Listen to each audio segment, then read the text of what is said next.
This is Hidden Killers with Tony Bruschi. There's something infuriating, almost laughable about being told something you've been hearing about for decades simply never existed. You know, there's the Mandela Effect that we've all heard of, where the idea that Mr. Mandela had died years ago in the jungle and was not actually still alive. Wait, I didn't know that happened. Tiananmen Square, Kazam, Jiffy, peanut butter. It's Jif. Choosy mom choose Jif, not Jiffy. But there's Skippy. But wasn't there Jiffy? And yeah, Sinbad was in that movie, wasn't he? But the Jeffrey Epstein list? That's not one that's a figment of our imagination. There ain't no Mandela affecting the Jeffrey Epstein list. But that's what the government would like you to believe.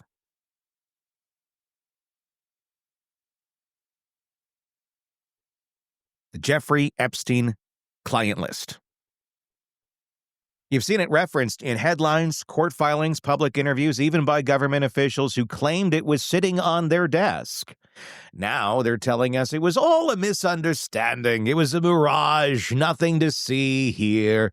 And yet, we've had the flight logs, had the infamous black book. We've seen the names, allegedly. We've watched victims come forward. We've watched Ghislaine Maxwell get convicted of trafficking minors, and apparently no one's on that list.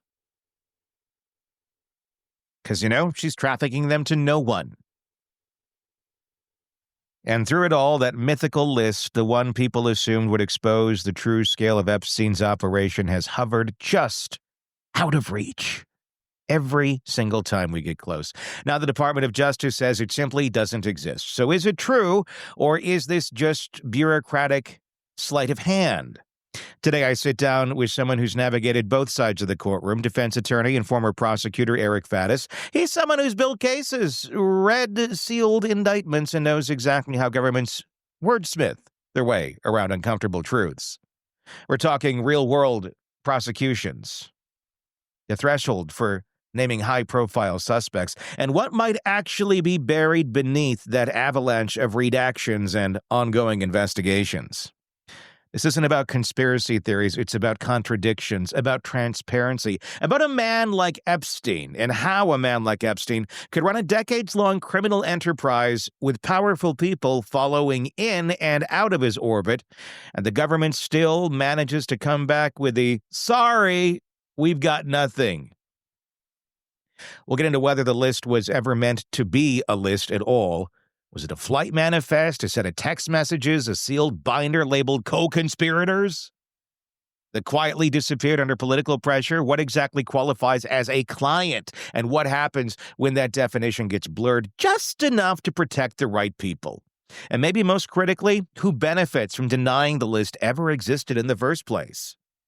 So let's set aside the smoke and the mirrors and start pulling at the legal threads that still remain. Because if anyone can break down what the system could reveal versus what it chose to hide, it's someone who's seen the machinery from both sides. Which brings me to the question that's kicking all of this off. When you hear the phrase Epstein list, Eric, how have you always interpreted what's actually on it? It's a little hard to say whether Epstein had sort of created his own list, some sort of little black book that he had that the government got. That is, of course, disputed. Whether the government received information and created their own list, sort of synthesized evidence from different investigations and put together something for themselves. That is also disputed. But it seems unusual that just no one would know any other participants or players in this sort of decades-long sex trafficking ring. Well, I think we need to define, what is the list? That's, I think, a big thing, too. Is the list some lists that he has, that he had in a black book of taking notes of all of the people? Is it just names of people that were in his black book?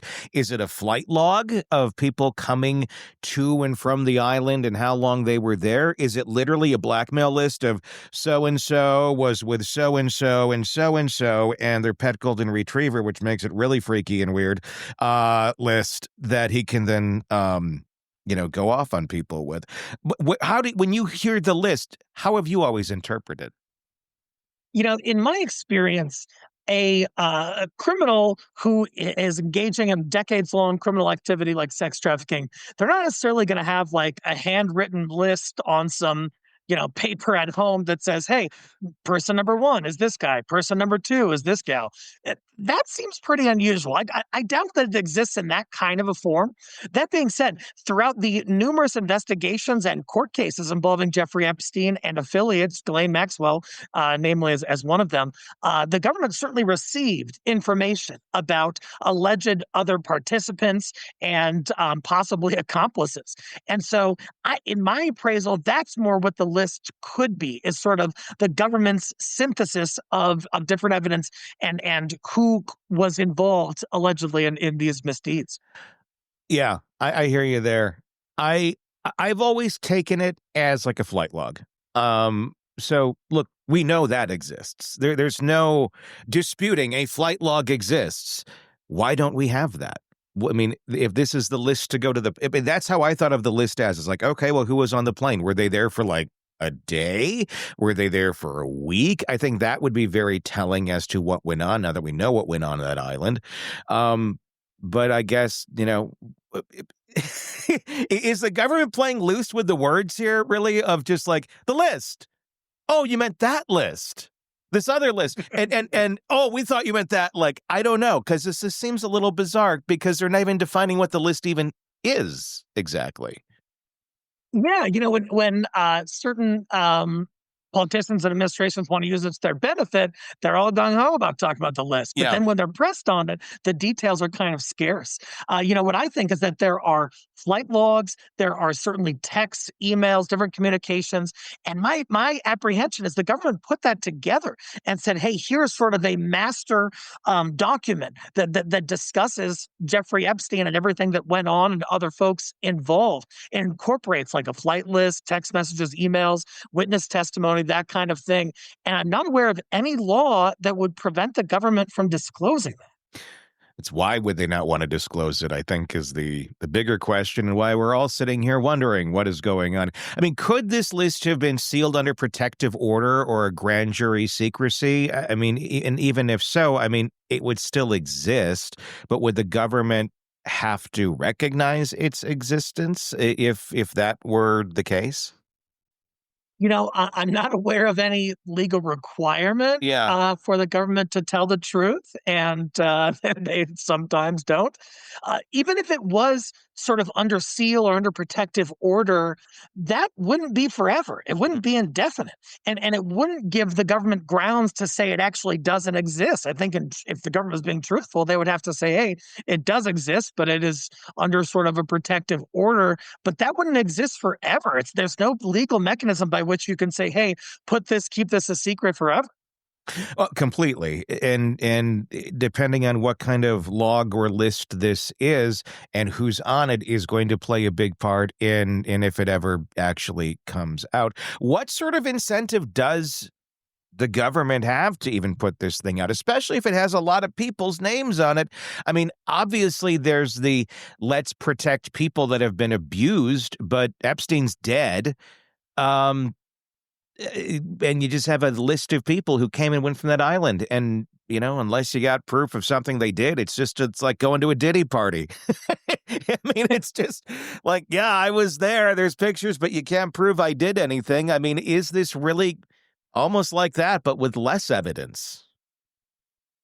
Yeah, that's kind of my take on it as well. And in terms of incentives, governmental transparency, a lot of politicians have campaigned on this and in fact said, "Hey, we're going to give transparency to the people." Kash Patel, director of the FBI, had talked about that even in his judicial confirmation hearings, or Senate confirmation hearings. And so, there's a transparency issue, but there's also, we want to protect alleged victims and such, but I think that could be done while still disclosing some information in which the public has an interest. Yeah, I mean, I don't. I don't honestly know. I mean, how much the government is truly interested in protecting any of the victims in this. I mean, considering looking at what we've seen, Miss Guffrey the other day died, and that could have. There was a lot of factors, supposedly at play there. But it's another person who had information, who was very outspoken, who disappeared, or didn't really was kind of went off into her own world and seemingly had a very hard time doing that. So I don't know how much, obviously on the surface, that's what the public would like. But when it comes to protecting all of these human beings who have so much power, who may have been involved in this, that's the scary prospect of what's the bigger importance here in terms of continuity, maybe, of government. How does a prosecutor decide whether to charge the powerful third parties in this? I mean, the DOJ said no uncharged individuals had sufficient evidence against them. I mean, that's obviously for them to judge, but if the public ever saw a list of the evidence there, that may be up for argument.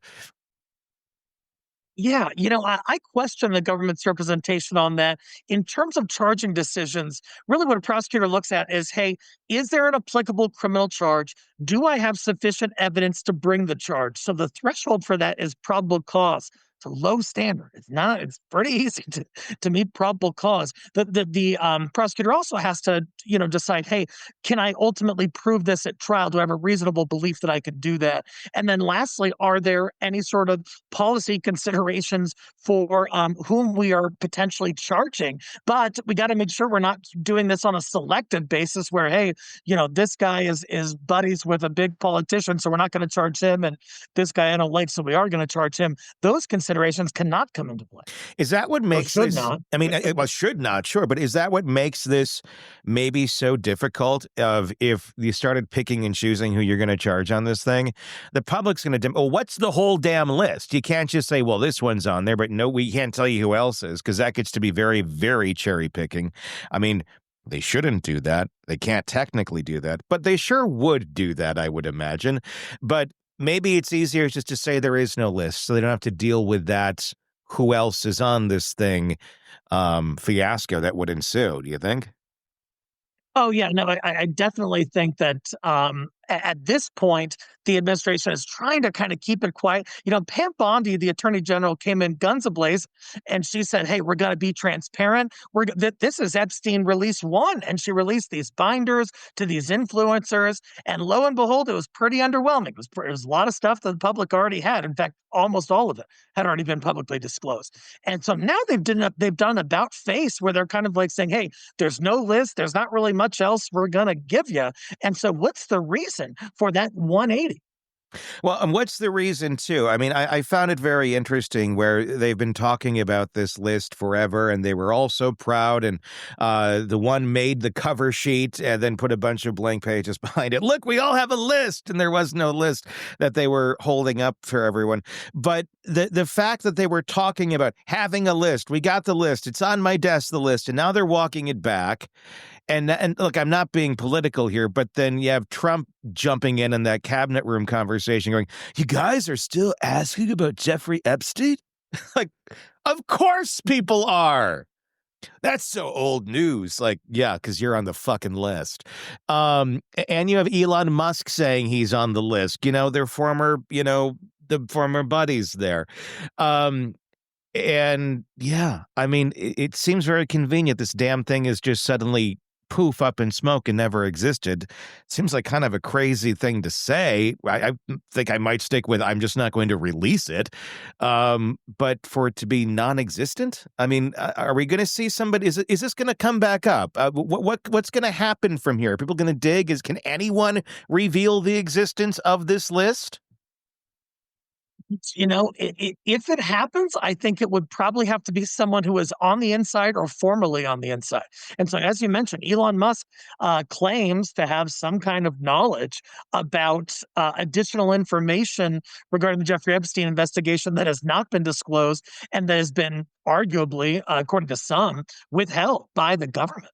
And so, there has to be more information that has been disclosed. I've reviewed what's been disclosed, and just in criminal investigations, we're talking about federal resources. We're talking about more money than God. All these investigators. There's got to be witness statements. There's got to be photos, interviews, perhaps video.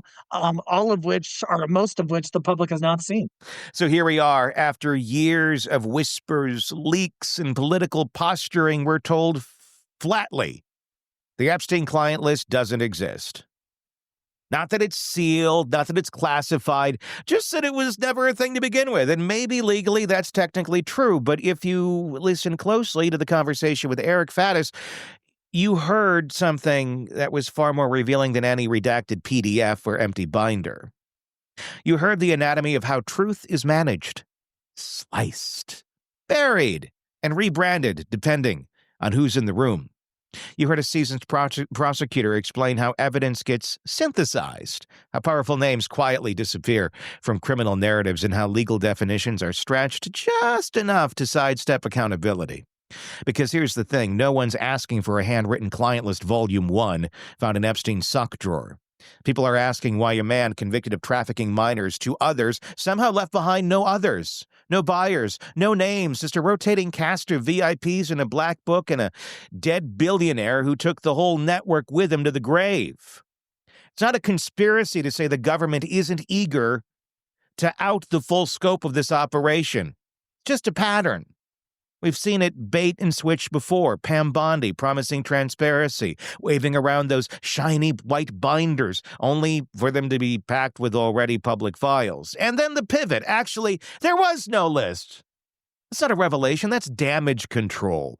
What we didn't fully get into here was what's worth sitting with, is the power vacuum that Epstein's death created. Without a living defendant to cross-examine, to squeeze, to name names in court, the narrative becomes whatever the government says it is. And that list, it becomes just vague enough to deny. And maybe that's the point. You can't cherry pick from a list that doesn't exist. You can't demand justice from people who were never officially named. So here's the takeaway. This isn't about one document. It's about a system that protects itself. Something we all knew. It's about a decades-long failure to confront institutional rot and to carefully choreographed silence that follows. If you're still asking the questions, good. Keep asking them, because history shows us that when powerful people want a story to go away, the last thing they'll give you is a name.